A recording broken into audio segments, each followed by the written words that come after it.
오늘 함께 묵상할 하나님의 말씀은 에베소서 6장 14절부터 17절까지 말씀입니다. 그런즉 서서 진리로 너희 허리띠를 띠고 의의 호심경을 붙이고 평안의 복음이 준비한 것으로 신을 신고 모든 것 위에 믿음의 방패를 가지고 이로써 능히 악한 자의 모든 불화살을 소멸하고 구원의 투구와 성령의 검 곧 하나님의 말씀을 가지라. 아멘. 지난주에 우리는 살아가고 있는 세상의 정체를 중심으로 살펴보았었습니다. 이 세상은 부단히 하나님이 주인 되심을 인정하지 않으려고 합니다. 하나님이 창조주라는 사실을 부인하려고 합니다. 오히려 하나님을 향하여 대적의 날을 세우고 있지요. 때로는 사탄이 직접 사람을 조종하기도 합니다. 때로는 가치관을 왜곡하고 역사를 왜곡하고 거짓 문화를 조장하기도 하지요. 퀴어 축제라는 것을 빌미로 삼아서 동성애를 조장하며 남자가 남자를 여자가 여자를 가까이 하는 것도 문제가 없다라며 사람들의 생각을 혼돈에 빠지게 합니다. 심하면 하나님에 대한 거짓 가르침까지 만들어서 이단 교리를 선포함으로 예수 믿고 살아가는 사람들도 헷갈리게 만들어요. 바울은 이렇게 하나님을 대적하는 세상을 가리켜 12절에서 혈과 육, 사람이 그러는 것 같지만 사실은 그 사람의 배후에 있는 영적인 존재라는 것을 얘기했습니다. 통치자들과 권세들과 이 어둠의 세상 주관자들과 하늘에 있는 악의 영들이 그렇게 만들어가고 있다라고 얘기를 하고 있습니다. 사람들을 사로잡고 있는 바 하나님의 뜻에 합당하지 않은 가치관, 역사관, 문화, 철학, 그 모든 것들이 사람을 사로잡아서 사람으로 하여금 하나님을 대적하게 만들어가고 있다는 것입니다. 사랑하는 성도 여러분, 지난주에 이런 세상을 살아가면서 무엇이 하나님 앞에서 올바른 것인지 혼동이 일어나가지고 하나님의 백성으로 사는 것이 참 어렵다라고 생각하며 혹시 충격받지는 않으셨나요? 아니면 하나님을 대적하며 세상과 짝을 하여 살아가는 그런 세상을 보면서 이것이 하나님을 대적하는 세상이구나 하는 것을 느껴보셨나요? 중국판 세월호 사건을 우리는 보았습니다. 지난해 벌써 우리나라에서 일어난 그 사건을 보았으면서도 또 유람선을 불법 개조하고 많은 사람들을 태워 돈만 밝히다가 440여 명의 생명을 물에 수장시켜버리는 그런 모양들을 우리가 보면서 세상은 이처럼 하나님을 대적하여 사람들을 힘들게 하는구나 하는 것을 느껴보셨을 것입니다. 비록 충격이 있더라도 우리는 우리가 살아가는 이 세상을 면밀하게 살펴서 그 실체를 분명하게 파악해야 할 것입니다. 그 실체를 파악한 다음 거기에 합당한 대책을 세워 이 세상에 끌려 살아가는 것이 아니라 오히려 세상을 하나님께로 이끌어 세상을 주도해가는 능력있고 신실한 하나님의 백성들이 되어가야 할 줄 믿습니다. 이처럼 이 세상을 정밀하게 분석하고 파악하여 세상과의 싸움에 승리하고 건강한 하나님의 백성으로 살아가고자 하는 우리를 위하여 하나님께서는 오늘 에베소서 6장 14절부터 17절까지 말씀을 주셨습니다. 먼저 사도 바울은 기록해준 편지의 본문이 어떻게 구성되어 있으며 무엇을 말씀하려고 했는지 간단하게 살펴보기를 원합니다. 14절을 보시면 그런즉이라고 얘기하면서 시작하고 있지요. 이 그런즉이라는 말은 접속 부사인데요. 무엇을 받아주나요? 앞의 말에 대한 결론이에요. 그러니까 14절부터 17절까지 권면을 하기 위하여 원인이 되는 이야기를 받아주는 것이지요.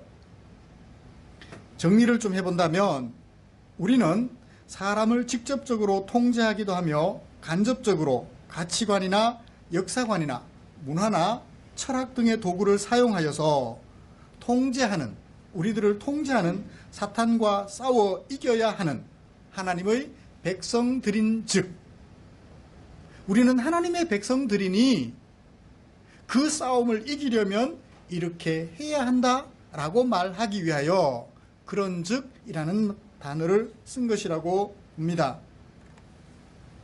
이런 그런즉이라는 접속 부사를 가지고 이제 14절부터 17절까지 말씀에서 모두 6가지를 권면합니다.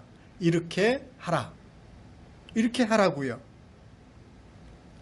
자, 이제 저는 이런 말씀을 가지고 하나님의 전신갑주라는 제목으로 설교하려고 합니다. 말씀 나누는 중에 하나님의 크신 은혜를 기대합니다. 6가지를 다 살펴보기는 시간상 좀 어려움이 있을 것 같고요. 3가지 정도를 살펴보려고 합니다. 첫 번째는 우리가 하나님의 백성으로서 하나님을 대적하는 이 세상과 싸워 이기려면 무엇을 해야 되느냐 하면 진리로 허리띠를 매라, 그렇게 얘기를 하고 있습니다. 진리로 허리띠를 매야 한다고요. 여러분, 허리띠를 맨다라고 합니다. 허리띠 뭐죠? 허리에 매는 띠죠. 바울은 하나님의 백성들인 우리가 하나님을 대적하는 이 세상과 싸우기 위하여 비유법을 쓴 거예요. 사람들이 매는 허리띠에다가 비유를 하여 허리띠를 매라고 얘기를 하고 있습니다. 그러므로 허리띠는 보조적 수단이죠. 이걸 통해서 무언가를 말을 하려고 해요. 그렇다면 허리띠를 맨다는 이 보조적 수단의 의미는 무엇일까요? 바지를 올렸어요. 허리띠를 띠어요. 이제 뭐 할 준비가 됐습니까? 무언가 일을 할 준비가 되었다는 것이죠. 허리띠를 맨다는 것은 무언가 일을 하기 위한 준비 작업을 마무리한다라는 얘기입니다. 허리띠를 메고 속옷을 입는 사람 있어요? 속옷 다 입고 마지막으로 허리띠를 매요.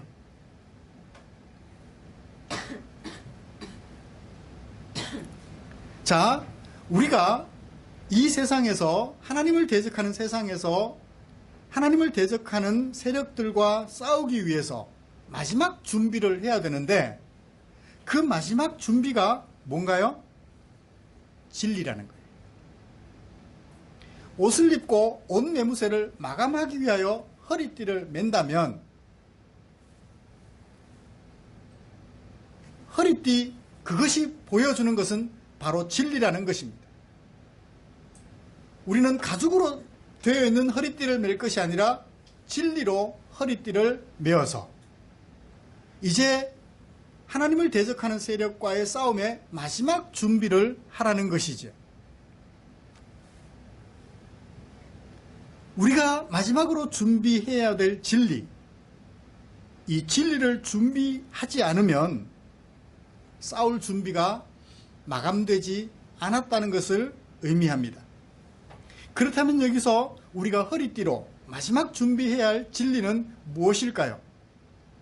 예수님께서 하신 말씀을 우리는 기억해 봅니다. 요한복음 14장 6절에서 말입니다.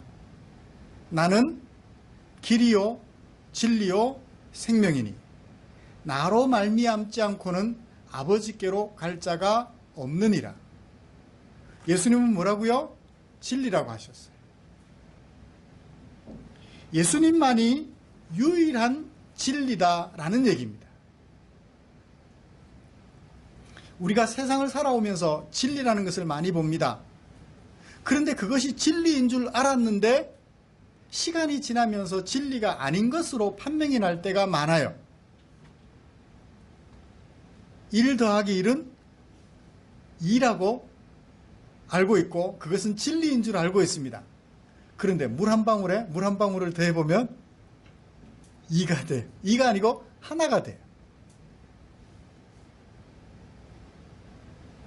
그렇습니다. 이 세상에 있는 모든 것들은 진리인 줄 알았는데 상황이 바뀌니까 더 이상 진리가 아닌 것으로 판명이 날 때가 많음을 봅니다. 그건 진리가 아니죠. 2000년 전이나 지금이나 앞으로 2000년 후나 언제나 그것은 진리여야만 합니다. 무엇을 위한 진리일까요? 우리를 구원하는 유일한 길이요, 유일한 진리여야 한다는 것입니다. 옛날에 우리 어른들 돌아보시면 기억하실 거예요. 마을마다 중심에 뭐가 있나요? 선앙당이라는 것이 있습니다. 그리고 그 선앙당에 가서 해마다 빌어요. 어떤 이들이 그렇게 말을 해요. 그 선앙당에 있는 나무를 전기톱으로 베다가 죽었다. 사고로 죽었다. 그러면 봐라, 선앙당에 신이 있는데 그 신을 건드렸으니까 죽음 당하지. 어떻게 하다가 그분은 돌아가셨을까요? 신이 있어서 죽은 것이 아니라 톱질을 잘 못해서 죽은 거죠. 톱질을 조심해서 하면 나무 베다가 죽을 일이 뭐가 있겠어요?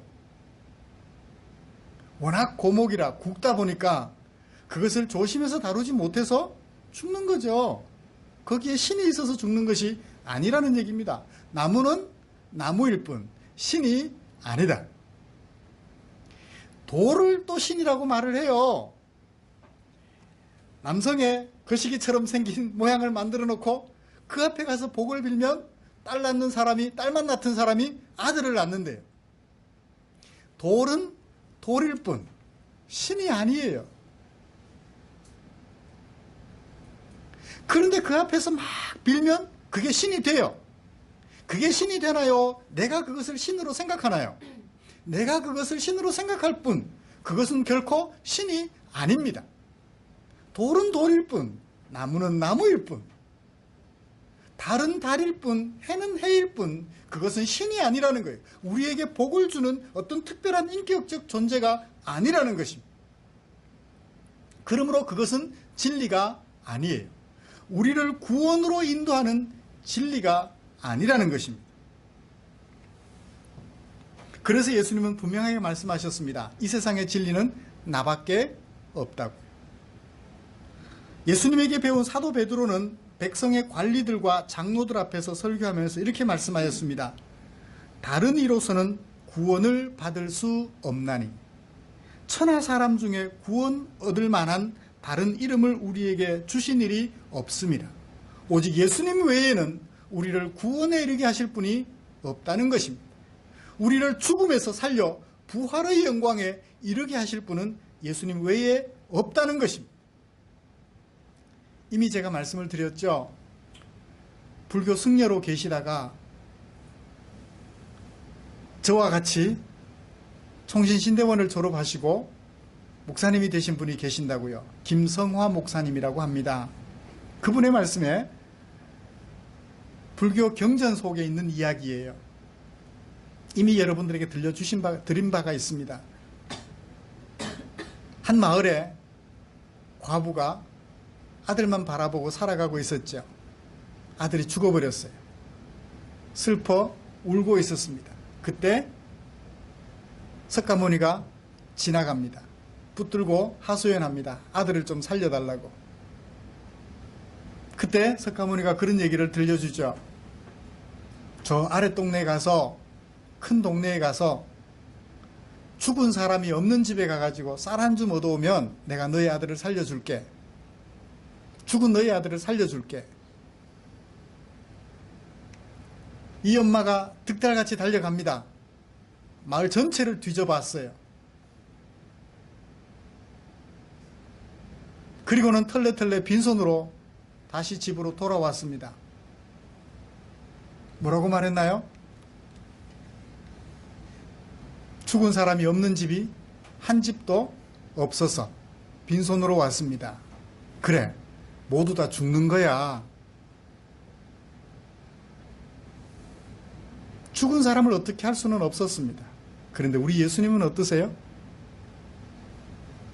죽은 나사로, 나흘이나 지나서 냄새가 나는 나사로를 무덤에서 나오게 하시고 살게 하셨습니다. 장사 지내려고 무덤을 향하여 나아가는 행렬을 멈추시고 그 아이를 살려주신 분이 예수님이십니다. 예수님이 살려주셨던 사람들은 다시 살기는 했지만 세월이 지나서 수명을 다한 후에 또 죽었습니다. 그러나 우리 예수님은 어떻습니까? 하나님이 예수님을 살리신 후 예수님은 오늘까지 살아계셔서 우리와 함께 하고 계시는 것입니다. 이처럼 죽음을 극복하고 우리를 구원에 이르러 하나님의 백성으로 살게 하시는 이는 오직 우리 구주 예수님밖에 없다는 것입니다. 그 사실을 알고 나서 더 이상 거기에 머물러 있을 수가 없더래요. 그래서 승복을 벗어버리고 신학교로 와서 신학을 공부한 다음 목사가 돼서 성도들을 바른 길로 인도하겠노라고 오늘도 열심히 설교하고 계신다는 것을 들었습니다. 그렇습니다. 이 세상의 진리는 오직 우리 예수님밖에 없어요. 그런데 오늘날에 이르러 철학이 발달하면서 여기저기서 모든 것이 다 구원자래요. 이걸 가리켜 종교다원주의라고 말을 합니다. 불교에도 구원이 있고 천주교에도 구원이 있고 기독교에도 구원이 있고 유교에도 구원이 있으며 바위도 우리를 구원하고 해도 우리를 구원하고 모든 것이 다 우리를 구원한대요. 다시 옛날로 돌아가서 샤머니즘처럼 되어버리는 거예요. 이걸 종교다원주의라고 그래요. 아니요. 천주교에도 기독교에도 불교에도 구원이 없습니다. 오직 누구에게 구원이 있어요? 예수님에게만 구원이 있어요. 예수님 없는 기독교에는 구원이 없습니다. 예수님에게만 구원이 있어요. 이것이 진리라는 거예요. 이 진리를 허리띠로 띠고 마무리 준비를 했을 때 비로소 우리는 이 세상과 대적하여 이기는 거예요. 대통령 투표할 때쯤 되면 언제나 우리가 알잖아요. 국회의원 투표할 때도 알아요. 나를 뽑아주면 당신들을 행복하게 해주겠대요. 근데 지금까지 여러분 누가 우리를 행복하게 해준 사람이 있나요? 없어요. 완벽하게 우리를 행복하게 해줄 사람이 없다고요. 젊어서의 행복은 뭔가요? 넉넉하게 사는 거예요. 연세 드셔서 행복은 뭔가요? 건강이 훼손되지 않고 죽지 않고 오래 사는 거예요. 그런데 그 누구도 우리를 영원히 살게 할 수 없고 그 누구도 우리를 행복하게 할 수 없어요. 그런데 우리 예수님은 우리를 온전히 행복하게 하시며 영원히 살게 하셔요. 그러므로 진리는 오직 예수님밖에 없다는 사실을 우리가 마음속에 새길 때 비로소 우리는 이 세상을 이길 수 있어요. 누가 거짓으로 말합니다. 내가 너에게 한 자리 줄게. 너 평생 걱정 안 하게 해줄게. 믿지 마십시오. 그는 결코 우리를 행복하게 걱정하지 않고 살아갈 수 있게 해줄 수 없다는 사실을 말합니다. 오직 예수님만 우리를 걱정하지 않게 살 수 있게 해주시며 예수님만이 우리를 행복하게 살게 해주실 수 있다는 사실을 꼭 기억하시기를 바랍니다.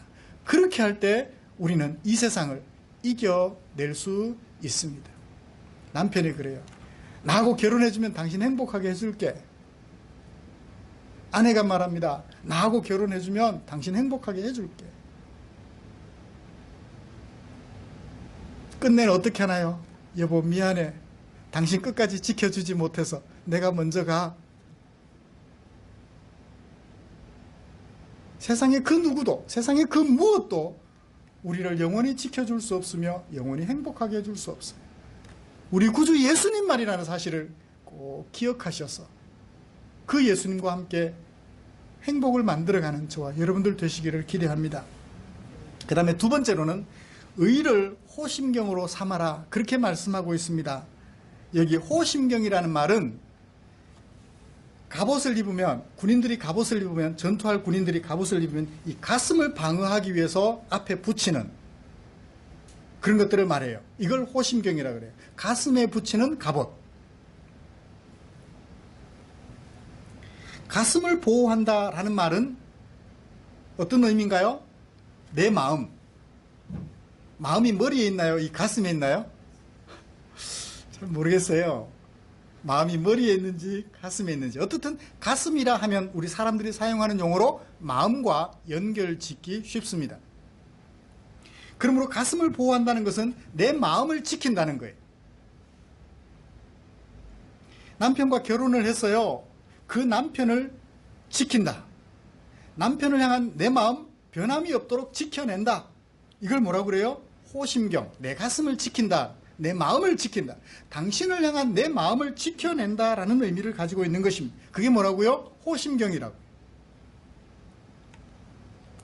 사탄은 우리의 마음을 흔들어 놓고자 오늘도 노심초사합니다. 밤에 늦게 좀 들어오면 혹시 다른 사람 만나고 들어온 거 아니야? 우리 마음을 자꾸 흔들어 놔요.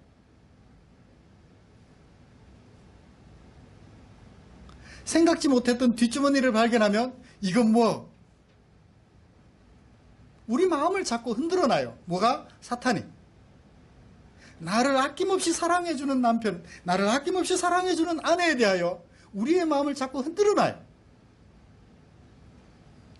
조그마한 것을 꼬투리 삼아서.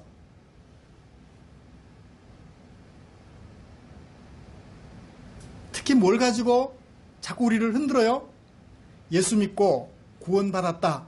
그래서 의롭다함을 받았다. 라고 말하니까 사탄이 말해요. 야, 너의 행동을 한번 봐라.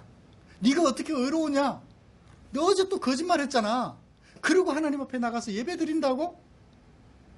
네가 의롭기는 뭐가 의로워? 그러면 아니나 다를까 어제 거짓말했던 나는 헷갈려요. 그죠? 내가 진짜 이거 구원받은 거 맞나? 옆집하고 말다툼했어요. 야, 너 그러고도 의롭다 할 수 있어? 너 그러고도 예수 믿는다고 말할 수 있어? 너 그러고도 구원받는다고 말할 수 있겠어? 맞아, 내가 싸웠네? 이래가지고 내가 구원받은 거 맞나?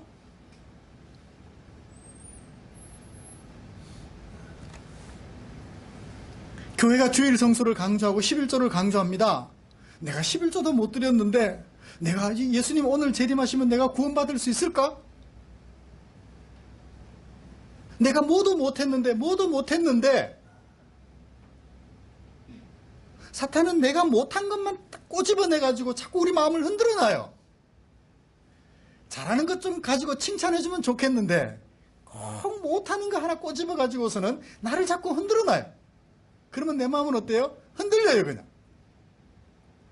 작은 바람 앞에 흔들리는 갈대처럼 이리 갔다 저리 갔다 교회로 갈까 절로 갈까. 우리 마음을 자꾸 흔들어놔요. 그때 바울은 우리에게 이렇게 해주신 말씀을 기억하십시오. 에베소서 2장 8절입니다. 너희는 그 은혜에 의하여 믿음으로 말미암아 구원을 받았으니 이것은 너희에게서 난 것이 아니요 하나님의 선물이라. 우리가 하나님의 백성으로 거룩하고 의로운 하나님의 백성으로 세워진 것은 우리의 행위 때문인가요? 하나님의 선물 때문인가요? 하나님의 선물이. 에베소서 2장 8절입니다. 그래요. 우리가 비록 죄인으로서 죄를 지으며 살아가지만 거짓말도 하고 이웃과 다투며 이웃을 속이면서 살아가기도 하지만 부모를 제대로 공경하지 못하며 살아가기도 하지만 그 의로운 삶 때문에 우리를 구원하신 것이 아니라 우리가 드리는 헌금 때문에 우리를 구원하신 것이 아니라 우리를 사랑하신 그 사랑 때문에 우리를 의롭다 말씀하셨고 우리를 구원하셨다고 말씀해 주신 것입니다. 로마서 3장 22절에서 바울은 이런 얘기를 했었습니다. 곧 예수 그리스도를 믿음으로 말미암아 모든 믿는 자에게 미치는 하나님의 의인이 뭐가? 우리에게 미쳐진 의가 우리의 행위로 말미암는 의가 아니라 예수 그리스도를 믿는 믿음으로 말미암아 우리에게 미쳐진 하나님의 의인이 이 의에는 차별이 있어요 없어요? 차별이 없느니라. 좀 잘생겼다고 믿음으로 말미암는 의를 주셨는데 좀 잘생겼다고 의를 더 많이 주고 좀 못생겼다고 의를 좀 적게 주고 그랬나요? 아니에요. 남자라고 의를 더 많이 주고 여자라고 의를 좀 적게 줬나요? 아니에요. 주일 잘 지켰다고 믿음으로 말미암는 의를 좀 더 주고 주일 잘 못 지켰다고 믿음으로 말미암는 의를 좀 적게 줬나요? 아니에요. 차별 없이 우리에게 똑같은 의를 주셨다는 것입니다. 자식을 사랑하는 부모의 사랑은 차별이 있을지라도 하나님의 사랑은 차별이 없어. 믿음으로 말미암는 의를 주심에 있어서 하나님은 차별 없이 주셨다는 거예요. 백인들은 많은 믿음을 주시고 흑인들은 조금 주셨나요? 아니에요. 사람들은 인종을 차별하지만 하나님은 인종을 차별하지 않으시며 민족을 차별하지 않으신다는 거예요. 나이 많고 적음을 빈부를 차별하지 않으신다는 것입니다. 오직 믿음으로 말미암는 의를 선물로 주셔서 우리를 구원하십니다. 그러므로 사탄이 야, 너 그러고도 하나님의 백성이야? 어제 거짓말하고 교회 가니 부끄럽지도 않아? 맞아, 부끄러워. 이렇게 해서 어떻게 교회 가? 그런 마음이 들 때 어떻게 해요? 이 믿음의 호심경을 마음에 새겨 보십시오. 그러면 그 자리를 떨치고 일어나 무슨 소리 하느냐고. 그래도 하나님이 나 사랑해 주셨어. 차별 없는 의를 내게 주셨으니 나 오늘 교회 가서 예배 드릴 거야. 그리고 내 마음을 새롭게 할 거야. 호심경을 삼으신다면, 내 마음을 지켜내신다면 여러분들 사탄의 어떤 도전 앞에서도 우리는 믿음을 지켜낼 수 있으리라 믿어 의심치 않습니다. 세 번째로 평안의 복음이 준비한 것으로 신을 신으라, 그렇게 얘기를 하고 있습니다. 여러분, 신발은 어떤 도구인가요? 전투를 하려면 이동을 해야 되는데 그 이동하기 위해서는 신발이 꼭 필요합니다. 이동하는데 필수적인 준비 요소죠. 그래서 가는 곳마다 제일 먼저 그곳에 닿는 것이 뭔가요? 신발이에요. 내 발이 닿는 것이 아니라 신발이 그 땅에 제일 먼저 닿아요. 우리가 가는 데마다 제일 먼저 무엇을 가지고 갈 것인가 하는 것입니다. 무엇을 가지고 가요? 평안의 복음을 가지고 가라는 것입니다. 내가 발걸음이 닿는 그곳에 제일 먼저 무엇을 주라고요? 평안의 복음을 주라는 얘기입니다. 이사야 52장 7절에서 이런 얘기를 이사야 선지자가 했습니다. 좋은 소식을 전하며 평화를 공포하며 복된 소식을 가져오며 구원을 공포하며 시온을 향하여 이르기를 네 하나님이 통치하신다 하는 자, 그의 산을 넘는 발이 어찌 그리 아름다운가. 좋은 소식을 전하는 사람, 산을 넘어가요. 그 산 넘어 있는 동네가 그 좋은 소식을 가지고 오는 사람의 그 발을 기쁘게 여길까요? 슬프게 여길까요? 좋은 소식을 가져오니까 어서 오십시오, 대환영이겠죠. 그렇습니다. 우리가 평화의 복음을 가지고 사람들에게 다가가면 사람들은 언제나 우리를 기쁨으로 맞아줄 것이라는 것입니다. 어디를 가든지 우리에게 평안을 가져다 주는 복음, 그곳에 먼저 닿게 하라는 말씀이 뭐예요? 평안의 복음이 준비한 것으로 신을 신으라는 거예요. 우리가 가는 데마다 먼저 뭘 주라? 평안의 복음, 평안을 가져다 주는 그 복음을 먼저 주라는 거예요.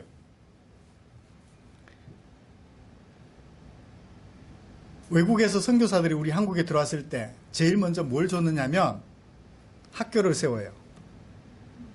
병원을 세워요. 사실은 뭘 먼저 줘야 되는데? 복음을 먼저 줘야 되는데. 학교를 아무리 세우고 병원을 아무리 세워도 복음을 주지 않으면 그것은 그냥 자비를 베푼 것일 뿐입니다. 그런데 병원을 세워주고 학교를 세워주어 치료해주고 교육할 때 거기에 무엇을 심어서? 복음을 심어서 함께 주라. 그래서 평안의 복음을 준비하여 가는 곳마다 그것을 먼저 내어주라, 그런 의미로 이해를 해볼 수 있겠습니다. 또 다른 하나의 의미가 있습니다. 복음이 가는 곳에는 복음이 평화의 복음이기 때문에 마땅히 뭐가 정착이 되어야 돼요? 평화가 정착이 되어야 돼요. 이 기독교 제국주의라는 게 있어요. 교회사를 공부해보면 십자군 전쟁이라는 것이 있습니다. 혹시 들어보셨나요? 십자군 전쟁. 예수님이 태어나셔서 생활하시며 유대인들이 살았던 가나안 땅 예루살렘이 동방에서 태어난 마호메트에 의하여 세워진 이슬람교가 정복을 해버려요. 그러니까 이탈리아와 로마를 중심으로 했던 기독교가 이 성지를 가야 되는데, 성지라 해봐야 뭐 다른 땅이겠습니까? 똑같은 이스라엘 땅인데 그곳을 성지라고, 그곳을 자주 가보고 싶은데 사람의 심정인 것 같아요. 불교도 불교 성지가 있잖아요. 마호메트도 성지가 있고 뭐 다 종교마다 성지가 있다. 그 종교의 최고에 되는 사람이 태어났던 곳, 뭐 여기 이명박 대통령도 여기 뭐죠? 마을을 만들어 놨잖아요. 사람들이 거기 가보는 게 또 영광이래요. 뭘 영광은 영광이에요. 똑같은 땅인데. 그죠? 성지를 순례하는데 방해가 된다고 십자군을 만들어가지고 군대를 동원하여 그 이슬람 세력을 이기고 예루살렘을 탈환하려고 하는 거예요. 그래서 전쟁을 일으켜 사람을 죽이며 복음을 들고 가니 사람들이 예수를 믿어야 안 믿어요? 오히려 기독교에 적대적이죠. 어떤 사람이 돈을 주면서 돈을 줄 테니까 예수 믿으라 그러면 가난했던 사람이 그 돈 때문에 교회는 올 수 있을 거예요. 돈 안 주면. 그죠? 이거예요. 힘으로 밀어붙이거나 돈을 주어 미끼를 던지거나 그건 속이는 거잖아요. 돈이나 권력을 미끼로 주어 사람을 이끌어오지 말고 평화를 가져오는 복음을 주어 그들에게 뭘 주라? 평안을 주라는 거예요. 부부 사이에 갈등이 있어요. 그 속에 복음이 들어가면, 그래서 사랑을 하게 되면 그 갈등을 해소하게 됩니다. 복음이 들어가면 막힌 담이 허물어지고 복음이 들어가면 사랑이 싹 튼다고요. 긴장과 투쟁의 관계가 허물어지며 평화가 정착이 됩니다. 긴장이 해소가 돼요. 이것이 바로 복음인 것입니다. 내가 너를 사랑했던 것처럼 너도 아내를 위하여 네 목숨을 내어 놓으렴. 교회가 그리스도께 복종하는 것처럼 남편에게 복종하렴. 이런 복음이 들어가면, 사람을 살게 하는 복음이 들어가면 긴장이 해소가 되어지고 막힌 담이 허물어져 평화가 정착되게 되어 있어요. 그렇게 안 해서 탈이지. 존경하려니 존경할 거리가 별로 없어요. 언제는 존경할 거리가 보였는데, 결혼하기 전에는 보였는데, 그래서 결혼했잖아요. 근데 결혼하고 보니까 존경할 거리는 점점 사라지고 흠잡을 거리만 자꾸 보이네. 왜 보는 게 달라요? 똑같은 사람인데? 결혼하기 전처럼 좋은 면만 자꾸 보면, 부족한 것은 내가 도와주면 긴장이 해소되어지고, 그래서 복음이 들어가면 막힌 담이 허물어져 평화가 정착되는 것을, 말씀을 정리하겠습니다. 그렇습니다. 이 평안의 복음을 먼저 주고, 그래서 그곳에 평화를 정착시키면 우리의 싸움은 실패다, 승리다, 승리다. 이렇게 해서 승리의 삶을 살아가라고 우리에게 바울이 권면해 주었습니다. 세 가지 마음속에 새겨 보십시오. 진리를 허리띠로 삼으십시오. 의를 호심경으로 삼아서 네가 의로우냐? 그러고도 교회 다녀? 라고 말할 때마다 하나님께서 차별 없이 우리에게 허락하신 그 믿음을, 그 의를 마음에 새겨서 우리 마음을 흔들리지 않고 견고하게 지켜가시기를 바랍니다. 그래도 나는 교회 갈래 라고 할 수 있는 저와 여러분들이 되었으면 좋겠고, 가는 데마다 평화의 복음을 던져주어서 예수를 믿도록 도와줄 뿐만 아니라 가는 데마다 평화를 정착시켜 투쟁뿐인 세상을 평화의 세상으로 바꾸어가는 저와 여러분들 되시기를 주님의 이름으로 축복합니다. 기도하고 마무리하겠습니다. 좋으신 하나님 감사합니다. 우리를 일찍이 하나님의 백성 삼아주시고 하나님의 사람으로서 하나님을 대적하는 이 세상과 싸워 이겨 사람들에게 평화를 심어주며 하나님의 사람으로 견고하게 서서 흔들림 없이 살아가야 할 것을 도전해 주셨습니다. 이 말씀을 마음에 새겨 하나님을 대적하는 이 세상 잘 살펴서 또 거기에 합당한 대응책을 수립하여 하나님께는 영광, 사람들에게는 평안을 주는 아름다운 주의 종들 되게 해 주시옵소서. 예수님의 이름으로 기도드리옵나이다. 아멘.